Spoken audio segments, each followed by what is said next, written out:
Welcome to Property Leaders, the podcast that speaks to leaders in the Irish property industry across architecture, development, estate agency, finance and surveying.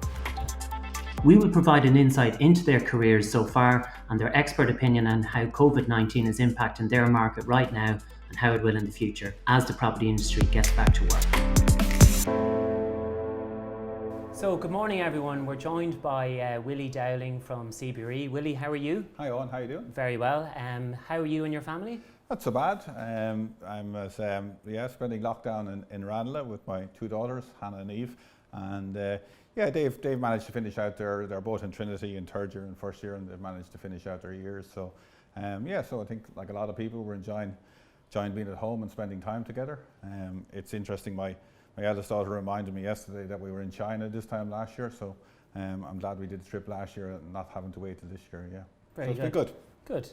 So Willie, you're a senior director in CBRE and you're a chartered surveyor.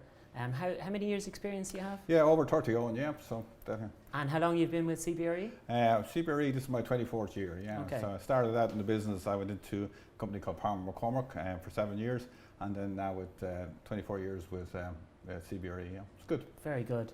And how have you and your colleagues in CBRE been operating over the last 10 weeks? Yeah, it's generally, it's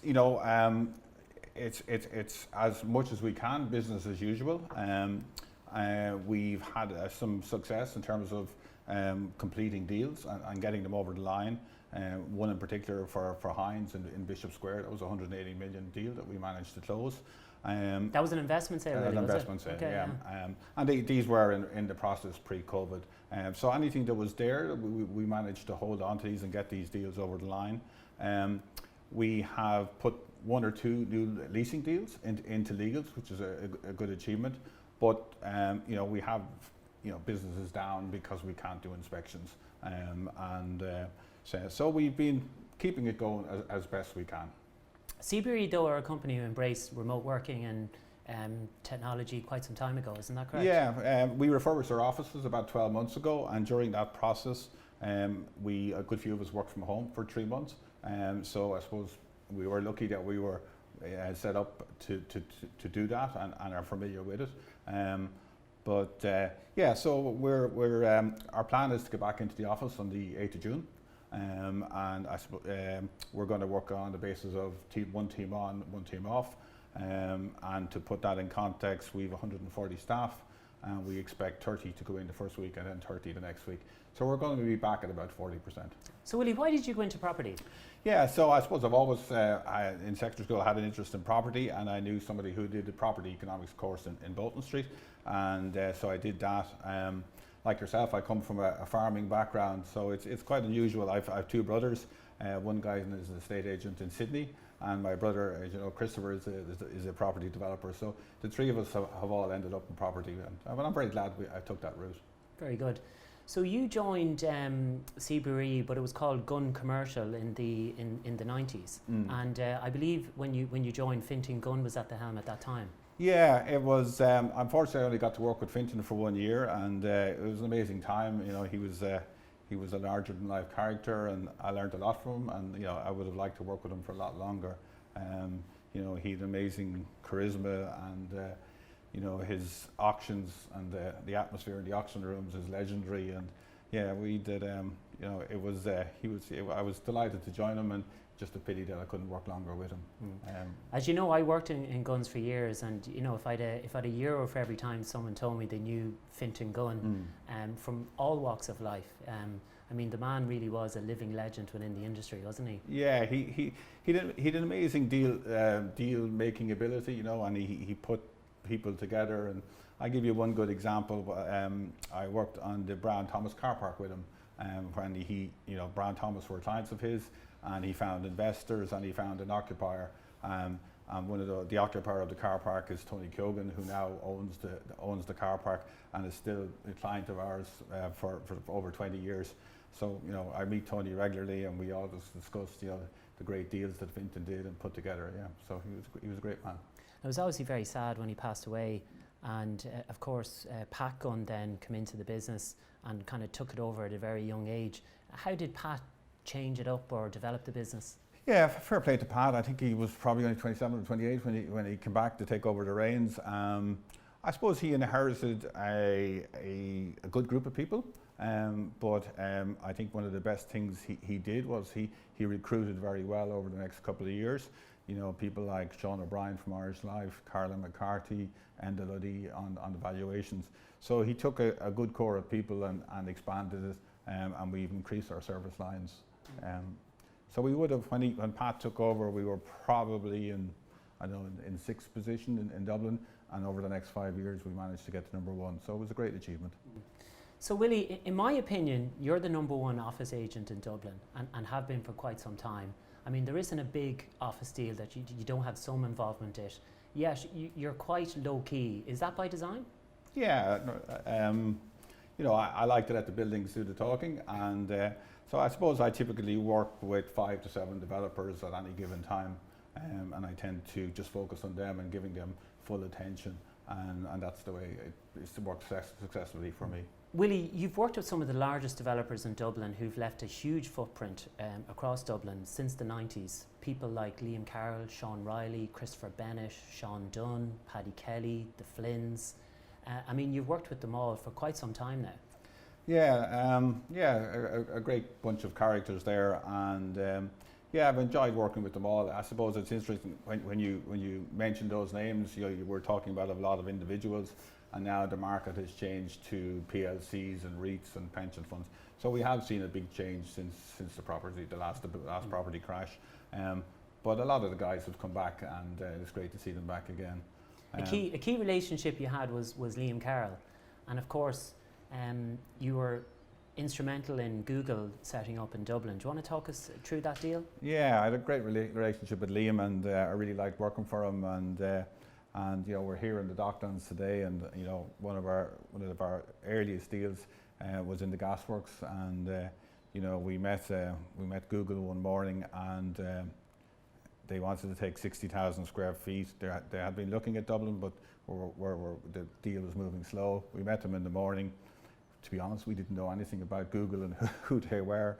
I made a few calls in the afternoon to my CBRE colleagues, and I was told, yeah, these guys are the next best thing. That was pre-IPO, you know, so we didn't really know too much about them.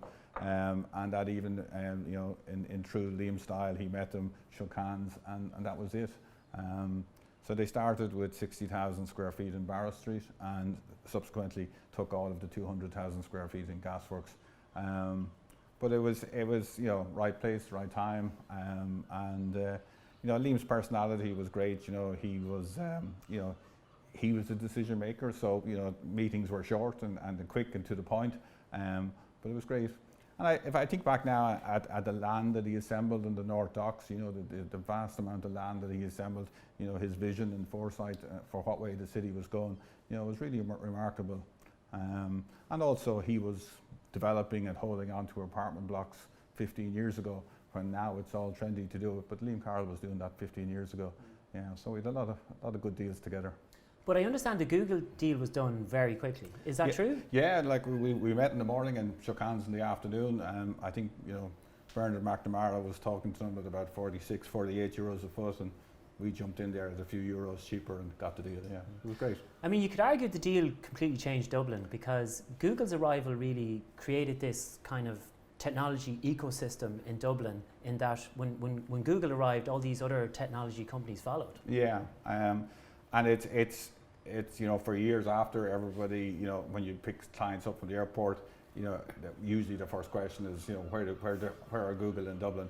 And it, you know, it transformed the Docklands, and you know, it typically they require big amounts of space. You know, we had vacant sites in the Docklands, and it allowed, you know, all these companies to grow.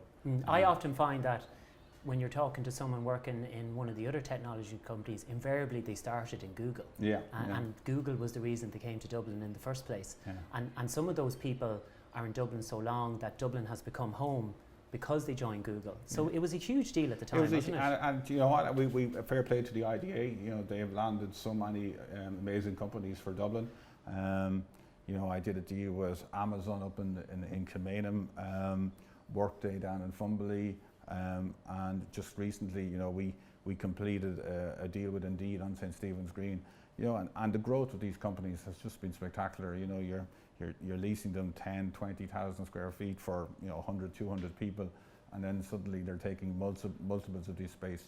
So fair play to the IDA. They've been brilliant at promoting Ireland and backing these key companies that are the heart of the Dublin office market at the moment.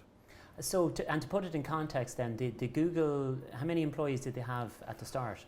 The European headquarters initially was about 200 people. Right. And when you see it today, they have like 1 million square feet, so it's fantastic. Yeah. Any other favourite deals from that period, from the 90s up to the mid-noughties? Yeah, God, the three deals sort of stand out. Maybe not because they're the biggest, but they're the ones that there was a lot of spin-off from. So when I joined Guns in '96, I did a deal for Owen Reilly. We bought, it was one of the bigger office investments that year. We bought 2 office blocks, one on Mount Street and one in Ivy Court on Adelaide Road. And that allowed Sean to open up the whole Ivy Court site, so that was significant. And I just joined Guns, so it was good for me. I did a deal for Christopher Bennett in New Century House in the Docklands, and that was 80,000 square feet let to Bank of Ireland, and that opened up the Docklands to me. And I think I've been involved maybe in about 20 office buildings in Docklands, so that was my first big Docklands deal. And more recently, I was lucky enough to buy the John Player site on South Sector Road for Hines, and they're going to lodge planning permission for 1,400, 1,500 PRS units. And that was a great deal. That we did that in 3 weeks towards the end of 2018. So that was a really sweet deal. Yeah, I've noticed you've moved increasingly into the PRS sector, and you're doing more deals in that area. Is that because there's synergies with the clients already? Following the money. Right. Okay. I think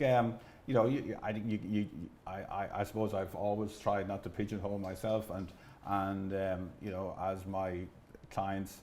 Traditionally I wouldn't have done residential area, I would have left it to experts like yourself, but now with the advent of PRS and big trades, my clients are involved in that, and it's following the money.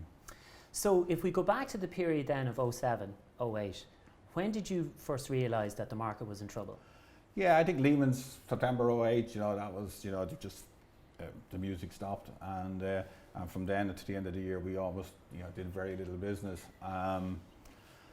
And looking back on it now, it was a really tough time. There was so many projects. I did the State Street deal down in Docklands, and that was opening up the Capital Dock site.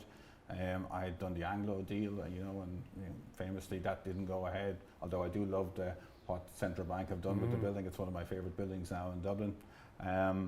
But there was so many projects, Cherrywood, Sandyford. We were both involved with Paddy shoveling up in the Beacon, and we were just at the start of this amazing development phase, and it just got stopped in its tracks. So it was a tough time. And how did you and your colleagues in CBRE kind of trade through that difficult period? Well, like everybody, we had to reduce the number of staff. There was a lot of valuation work had to be done, and we kept that going for a while. So we got through it, but it was a difficult time. We had to sublet some of our space, and we lost staff. But we right-sized and kept. To be fair, CBRE were very good to us during that period, and they gave us a lot of support and really backed us to keep going. I suppose that's one of the key advantages of that kind of support, isn't it, from an organisation like CBRE? It's there's good and bad, of being part of a big organisation, and I'd like to be like yourself, I suppose, right? Answering only to yourself. But CBRE brings us, they bring us Google as a client today, and it opens a lot more doors than any negatives. So and in times like this when you need support, they're usually very good with it. Yeah. I first noticed a rebound in the market kind of in the final quarter of 2012. When did you first notice a rebound in the office market? Yeah, it's interesting. Like if you look back at the stats, even though the market had crashed in 08, 09, 10, we were still doing lettings. There was still minimum of 1 million square feet happening every year, and that was so we kept going. And then there was obviously no new construction, so we slowly ate our way through the vacancy rate. But you know, and when I suppose rents dropped, you know, I was leasing agent on Burlington Plaza, and we had been quoting rents of 60 euros a foot, and then my first deal was with Sky at 28 euros a foot. You know, wow. So it really fell back, but it fell to a level that, you know, the tenants were attracted to the value, and we got it going again, and we got momentum going again. Very good. You mentioned Dublin Docklands a couple of times. One huge development you've been involved with right from the start is Dublin Landings by Ballymore. It's been a huge success. Why? Yeah, it's been fantastic. We've managed to sell and let 550,000 square feet for Ballymore over the last 4 years. They're an amazing company to work for, and you know, the lessons that they've learned from their big projects in the UK. So they, you know, clients, tenants, and investors have great comfort in dealing with them. And it's their attention to detail. You know, when we were designing and building the first blocks, you know, Sean Mulryan would have looked at, you know, personally 15 to 20 bricks, you know, and he would have, you know, his decision and thought process around even the smallest details, and that's why they're successful, and that's why people like dealing with them. You know, Dublin Landings has been, you know, as I said, a great success, and you know, Connolly Quarter is their next big project. You know, they're going to have 1 million square feet development there. We've been lucky enough to get some of that business, and we're looking forward to working with them there as well. Very good. That's another large project, quite close by. Yeah, big PRS element, office blocks, retail. Yeah, and that's what they do well. They, you know, anything, you know, those big sites, they have the demand power, the ability, and they go in on site, they spec the first buildings, and they just handle those big projects really well. So next door to Dublin Landings, Ronan Real Estate is in a protracted battle with the planners over getting extra floors on their office building there. What's your own view on tall buildings in Dublin? Yeah, I think you know, Dublin certainly can handle more height. When I look back at some of our developments, you know, and you walk down along the quays and you see 8 and 9 story buildings, you know, they're missed opportunities. And so I think in the general core of Dublin, 12 to 14 stories, you know, can be accommodated comfortably. And I think on the transport nodes or on some of the high profile Dockland sites, it will certainly be possible to go to 23 and 24 stories. You know, Dublin should embrace height. It's a good thing, and particularly around transport nodes. Willie, there's a huge amount of speculation at the moment about the future of offices, and are people going to return to work? You would have heard the announcement from the technology companies saying their employees can work from home for the rest of the year. Willie, what is happening in the office market in Dublin right now? Yeah, good question, Owen. Well, I think initially, like what I said earlier about CBRE, you know, we anticipate that, you know, the offices are 30 to 40% is the max density that people can reoccupy their offices. So it's going to be like that for the next until we get a vaccine. Long term, you know, I think the majority of people will return to the office. We did a survey in CBRE in the UK recently, and 2,500 people responded to the survey, and of that only 4% said they didn't want to come back to the office long term. I've seen some research coming out of the States where that number is maybe 10%. Yeah. So my own gut feel is that 95% of people will still want to come back to the office. And I think, you know, we're looking out here in the Docklands on Barrow Street, you know, Google have bought all these buildings, you know, and a lot of the tech companies have signed long leases. So I can't envisage a situation where, you know, they're paying and renting these buildings and people are working from home.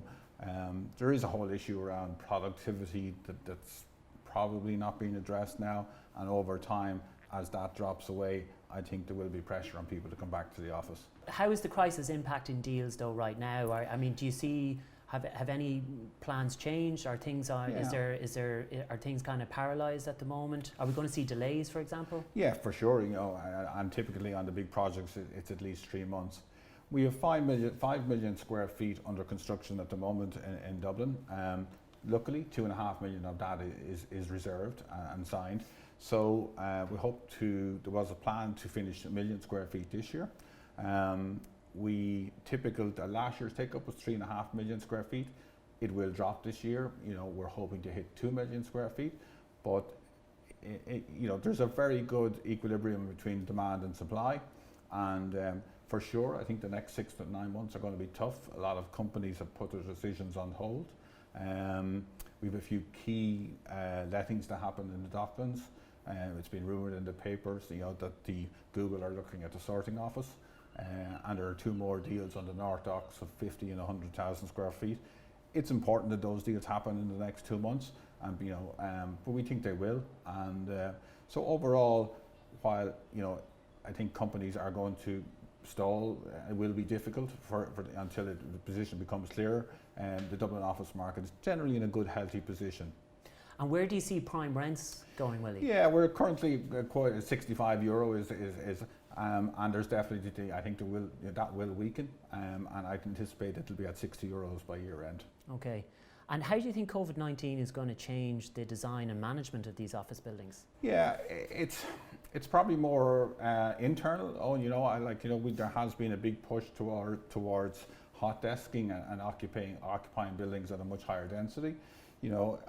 I think staff will require their own individual desks again. So I suppose that will be a positive for developers, because it might mean that tenants will need more space.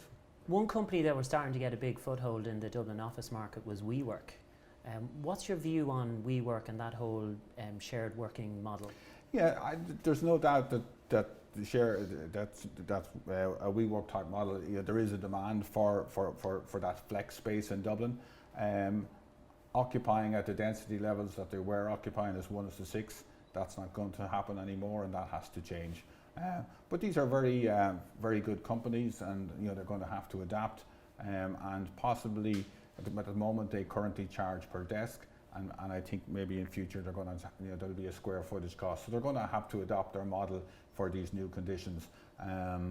But they'll have to adapt, but they're not gone out of the market. They will stay. You see them having a future in Dublin? Yeah, I definitely see. It's where somebody can walk in and lease 5,000-10,000 square feet and quickly sign a 5 or 10 page agreement. That flexibility. Companies do need that, and it is an important part of the market. So Willie, how has your role as an office agent changed in the last 20 years? Yeah. I suppose increasingly, we get involved earlier in the projects. 20 years ago, developer bought the site, got on site, and maybe only brought the agents on board halfway through the construction period. We find now that today, in the likes of Dublin Landings, we work very closely with the architects to get the building design right. We use our network, our CBRE network, to influence that and help us in that. And typically, we would bring a Kennedy Wilson or a Ballymore or a Hibernia Reid to the UK to look at the best and examples of what the latest buildings are. So we get involved. Placemaking is a big part of developments now, and a lot of them have both office, residential, retail, and it's important to get that mix right from the start. So Willie, are you working on any interesting deals at the moment? I'm quite hot at the moment on Dublin 6, Dublin 8 as an office location. So that's really anything from Stephen's Green out to Houston Station, taking in the Diageo lands. I've got a block of 75,000 square feet nearing completion in Newmarket. That's often referred to as the sort of the Shoreditch of Dublin, for a young trendy place. So I'm really excited about that one. And that office can house how many workers? Yeah, that'll be about 500 staff. Okay. Yeah. And I'm doing 100,000 square feet for Porrigratigan in Ship Street, which is at the back of Dublin Castle, and it's got great amenities there in Georgia Street. So that's in a very historical part of the city. That's a nice project. And a third one is the redevelopment of the Irish Nationwide headquarters. Hines are undertaking that. That we're keeping the original listed building and adding a further accommodation behind to give us 100,000 square feet. So definitely, I've sort of zoned in on that sort of Dublin 6, Dublin 8, and I think it's got great potential. Dublin 8, not a traditional office location in Dublin. I mean, what kind of rents will you be talking there? Yeah, we're sort of from 45 to 52 euros a foot. So we're offering maybe a 10% discount on the city centre. I'm always amazed when we get to the top of the buildings and we look back towards St. Stephen's Green. People are saying, "Oh my God, it's only like 5 or 7 minutes walk away." So it's a part of the city, I think, that it hasn't been captured yet. Would you recommend someone to come into the industry now? Yeah, it's for companies like CBRE, we have 10, 12 service lines. So you don't have to be in the frontline agency if you don't want to be. I suppose it is, like developers, it's high risk, high reward. You will have some very good years, and then you'll have some years where you'll just have to knuckle down and get through it. But it's not all about office and leasing, retail leasing. There are lots of different parts of the business. So yes, for sure, I've definitely enjoyed it. We're unquestionably going to be coming into a more challenging market now. What advice would you give young agents who are experiencing this kind of tougher market for the first time? The biggest thing for me is to stay in touch with your clients, and when things get difficult and your client is ringing you looking, have you let my building, have you sold my building? And the natural thing is to hide for a day, to expecting to get a call to deliver good news. You have to stay in touch with your clients, even if you've no good news to say. And I suppose through experience that'll get you fired if you don't stay in touch with your clients. You can't be responsible for all the factors in the market, but you've got to stay in touch with your clients. And it's a good time, clients will remember agents who supported them during this time. Yeah, and invariably, that's, your clients, and sometimes, when the market is booming along, the people will say, oh, anybody can let those buildings. If you do a deal now, people will certainly remember you. Willie, I really appreciate you being so open today with your views, and I'm really hoping we can arrange to do this again this time next year. If we do that, how do you think you'll be reviewing the next 12 months? Yeah, I think people are going to compare this to the financial crash of 2008. The climate is just so much different here in terms of who the office landlords are. It's REITs, it's Irish Life, it's and so there's just very low levels of debt on these, if any, on these buildings. So we're just in a much more healthier position, and I think also our new breed of landlord and developer stays much closer to our tenants. In the past, developers like to lease buildings up for 25 years, fight the rent reviews for 5 years, and then in the last 2 months of the lease be their best friend asking them to stay on. That doesn't happen anymore. The RI-Puts of the world, they stay really close to their tenants. They stay, and it's a collaboration as opposed to this conflict between landlord and tenant.